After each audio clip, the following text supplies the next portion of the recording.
वित्त मंत्री निर्मला सीतारमण ने आज संसद में बजट पेश कर दिया। उम्मीद के अनुसार सरकार ने कई क्षेत्रों में निवेश को बढ़ावा देकर रोजगार के अवसरों में वृद्धि करने की कोशिश की है।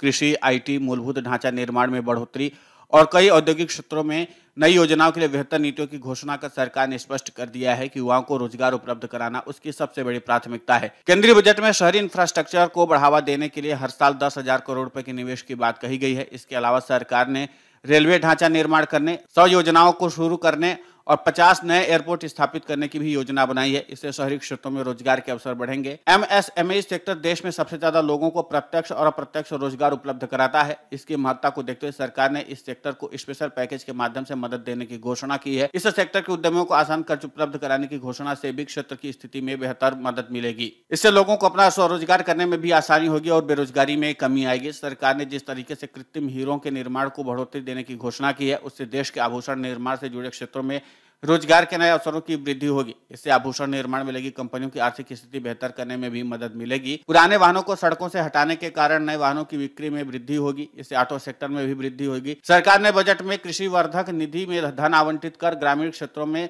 खेती को बढ़ावा देने की घोषणा की है। मिलेटन उत्पादन को बढ़ावा देने की भी बात कही गई है। सिंचाई करने की सुविधा में वृद्धि करने से कृषि अवसरों में और भी बढ़ोतरी होगी। इससे ग्रामीण क्षेत्रों में और रोजगार बढ़ेंगे। आर्थिक मामलों के जानकारों का कहना है कि सरकार ने देश में 5G को बढ़ावा देने के लिए 100 नई कंपनियां स्थापित करने की बात कही है। इससे आईटी सेक्टर के युवाओं के लिए बड़ी संख्या में रोजगार के अवसर बनेंगे। सरकार ने कौशल प्रशिक्षण कार्यक्रम 4.0 को बढ़ावा देने की भी बात कही। इसमें युवाओं को 5G आर्टिफिशियल इंटेलिजेंस आधारित प्रशिक्षण भी दिए जाएंगे।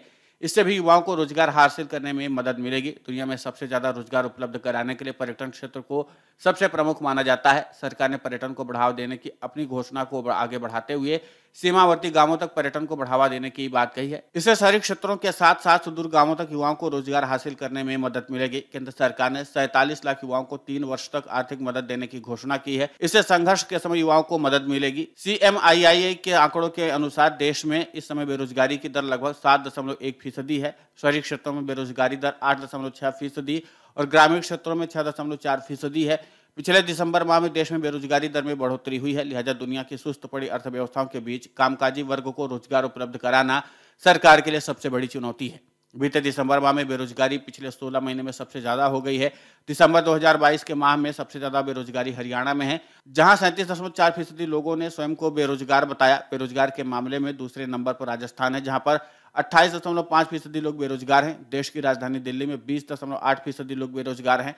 सबसे पिछड़े राज्यों में शामिल बिहार में 19.1%, झारखंड में 18% और उत्तर प्रदेश में 4.3% लोग बेरोजगार हैं। कुल मिलाकर के सरकार बेरोजगारी को दूर करने के लिए अपने तरीके से हर संभव प्रयास कर रही है कि कम से कम बेरोजगारी पर नकेल कसी जाए, क्योंकि इसी मामले को लेकर के विपक्षी दलों के नेता भी लगातार केंद्र की मोदी सरकार के ऊपर हमला बोलते रहे हैं। और यही कारण है कि इस बार के बजट में केंद्र की मोदी सरकार ने बेरोजगारी दूर करने के लिए हर संभव प्रयास किया है। देखना दिलचस्प होगा कि इस नए बजट से बेरोजगारी दूर करने में केंद्र की मोदी सरकार कितनी सफल होती है और साथ ही बेरोजगार युवाओं को कितनी मदद मिलती है। Video desk amarujala.com। डाउनलोड करें अमर उजाला ऐप और पाएं खबरें लगातार। अगर आप ये वीडियो YouTube पर देख रहे हैं तो हमारे चैनल को सब्सक्राइब करें और बेल आइकन को दबाना ना भूलें। अगर आप Facebook पर ये वीडियो देख रहे हैं तो हमारे पेज को लाइक करें।